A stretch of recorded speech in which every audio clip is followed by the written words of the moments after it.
ایک مرتبہ حضور اقدس صلی اللہ علیہ وسلم نے نماز کا ذکر فرمایا اور یہ ارشاد فرمایا کہ جو شخص نماز کا اہتمام کرے تو نماز اس کے لیے قیامت کے دن نور ہوگی اور حساب پیش ہونے کے وقت حجت ہوگی اور نجات کا سبب ہوگی، اور جو شخص نماز کا اہتمام نہ کرے اس کے لیے قیامت کے دن نہ نور ہوگا اور نہ اس کے پاس کوئی عزت ہوگی اور نہ نجات کا کوئی ذریعہ۔ اس کا حشر فرعون، حامان اور ابی بن خلف کے ساتھ ہوگا۔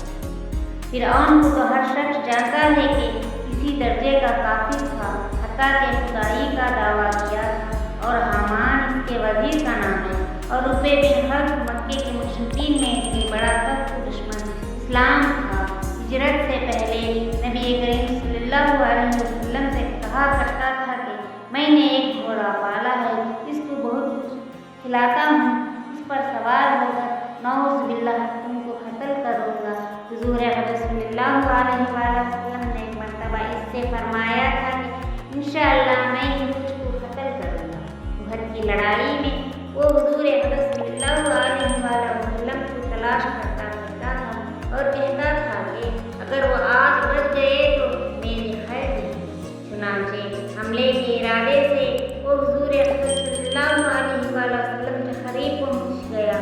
صحابہ رضی اللہ تعالیٰ نے ارادہ بھی فرمایا کہ دور ہی سے اس کو نمٹا دے۔ حضور اقدس صلی اللہ علیہ وسلم نے ارشاد فرمایا کہ آنے دو۔ جب وہ قریب ہوا تو حضور اقدس صلی اللہ علیہ وسلم نے ایک صحابی کے ہاتھ سے پرچھا لے کر اس کے مارا جو اس کی گردن پر لگا اور ہلکا سا خراش اس کی گردن پر آ گیا، مگر اس کی وجہ سے گھوڑے سے لڑکتا ہوا گرا اور کئی مرتبہ گرا اور بھاگتا ہوا اپنے لشکر میں پہنچ گیا اور چلاتا تھا کہ خدا کی قسم مجھے محمد پاک صلی اللہ علیہ وسلم نے قتل کر دیا۔ کفار نے اس کو اطمینان دلایا کہ معمولی سی خراش ہے، کوئی فکر کی بات نہیں، مگر وہ کہتا تھا کہ محمد پاک صلی اللہ علیہ وسلم نے مکے میں کہا تھا کہ میں تجھ کو قتل کروں گا۔ خدا کی قسم اگر وہ مجھ پر تھوک بھی دیتے تو میں مر جاتا۔ لکھتے ہیں کہ اس کے چلانے کی آواز ایسی ہو گئی تھی جیسا کہ بیل کی۔ ابو سفیان جو اس لڑائی میں بڑے زوروں پر تھا، اس کو شرم دلائی کہ اس ذرا سے خراش اتنا چلاتا ہے۔ اس نے کہا تجھے خبر بھی ہے کہ یہ کسی نے مار لیا، یہ محمد پاک صلی اللہ علیہ وسلم کی مار ہے۔ مجھے اس سے جس قدر تکلیف ہو رہی ہے، لاک اور روبا دو مشہور دوستوں کے نام کی قسم اگر یہ تکلیف ساری حجاز والوں کو تقسیم کر دی جائے تو سب ہلاک ہو جائیں۔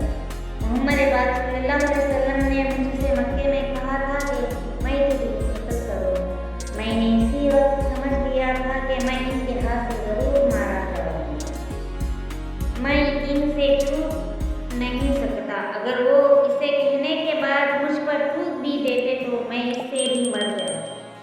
چنانچہ مکہ مکرمہ پہنچنے سے ایک دن پہلے وہ راستے میں مرے۔ ہم مسلمانوں کے لیے نہایت غیرت اور عبرت کا مقام ہے کہ ایک کافر مکے کافر اور سخت دشمن کا تو حضور اقدس صلی اللہ علیہ وسلم کے ارشادات کے سچا ہونے کے اس قدر یقین ہوا کہ وہ اس کو اپنے مارے جانے میں ذرا بھی تردد یا شک نہ تھا۔ لیکن ہم لوگ حضور اقدس صلی اللہ علیہ وسلم کو نہیں ماننے کے باوجود، حضور اقدس صلی اللہ علیہ وسلم کو سچا ماننے کے باوجود، حضور اقدس صلی اللہ علیہ وسلم کے ارشادات کو یقینی کہنے کے باوجود، حضور اقدس صلی اللہ علیہ وسلم کے ساتھ محبت کے دعوے کے باوجود، حضور اقدس صلی اللہ علیہ وسلم کی امت میں ہونے پر فخر کے باوجود کتنے ارشادات پر عمل کرتے ہیں، اور جن چیزوں میں حضور اقدس صلی اللہ علیہ وسلم آزاد بتائے ہیں ان سے کتنا ڈرتے ہیں، میں کتنا کانپتے ہیں۔ یہ ہر شخص کی اپنے ہی گربان میں منہ ڈال کر دیکھنے کی بات ہوئی،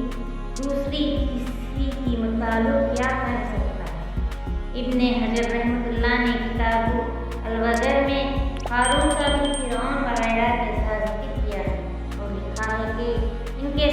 حشر ہونے کی یہ وجہ ہے کہ اکثر انہی وجہ سے نماز میں سستی ہوتی ہے جو ان لوگوں میں پائی جاتی ہے۔ بس اگر اس کی وجہ سے مال دولت کی کثرت ہے تو قارون کے ساتھ حشر ہوگا، اور اگر حکومت و سلطنت ہے تو فرعون کے ساتھ، اور وزارات یعنی ملازمت یا مصاحبت ہے تو حامان کے ساتھ، اور تجارت ہے تو ابی بن خلف کے ساتھ۔ تو جب ان لوگوں کے ساتھ اس کا حشر ہو گیا تو پھر جس قسم کے عذاب حدیث میں وارد ہوئے ہیں، خیا